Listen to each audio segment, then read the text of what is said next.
നാരങ്ങ ഈന്തപ്പഴം മിക്സ് അച്ചാർ എങ്ങനെയാണ് ചെയ്യുന്നതെന്ന് കണ്ടാലോ. ആദ്യം ഞാൻ പാത്രം അടുപ്പത്ത് വെച്ച് നല്ലെണ്ണ ഒഴിച്ച് കൊടുത്തിട്ടുണ്ട്. ശേഷം അതിലേക്ക് കുറച്ച് കടുകിട്ട് പൊട്ടിച്ചിട്ടുണ്ട്. കുറച്ച് ഉലുവ കൂടി ചേർത്ത് കൊടുക്കുന്നുണ്ട്. അതിനുശേഷം ക്ലീൻ ചെയ്ത് വെച്ചേക്കുന്ന വെളുത്തുള്ളിയാണ് ചേർത്ത് കൊടുക്കുന്നത്. വെളുത്തുള്ളി ഒന്ന് വഴണ്ട് വരുമ്പോഴത്തേക്കും നമുക്കതിലേക്ക് നുറുക്കി വെച്ചേക്കുന്ന ഇഞ്ചി കൂടി ചേർത്ത് കൊടുക്കാം. പിന്നെ അതുപോലെ ഞാൻ നേരത്തെ തന്നെ ഈന്തപ്പഴത്തിൻ്റെ കുരു കളഞ്ഞ് അതിലൊരൽപ്പം വിനാഗിരി ചേർത്ത് വെച്ചിട്ടുണ്ട്. പിന്നെ നാരങ്ങ കഷ്ണങ്ങളാക്കി അതിൽ ഉപ്പും പുരട്ടി വെച്ചിട്ടുണ്ട് കേട്ടോ. അപ്പോൾ അത് ഞാൻ ഇതിനകത്ത് കാണിച്ചിട്ടില്ല.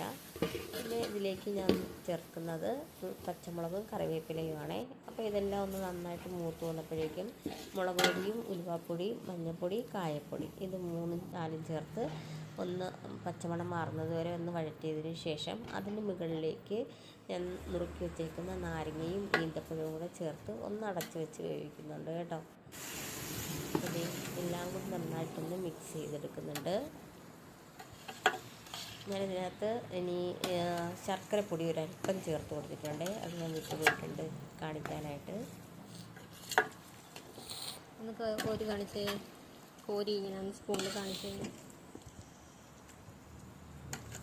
അപ്പോൾ ഇതൊക്കെ നന്നായിട്ട് മിക്സ് ചെയ്ത് നമ്മുടെ ഈന്തപ്പഴം നാരങ്ങ മിക്സ് അച്ചാർ റെഡി ആയിട്ടുണ്ട്.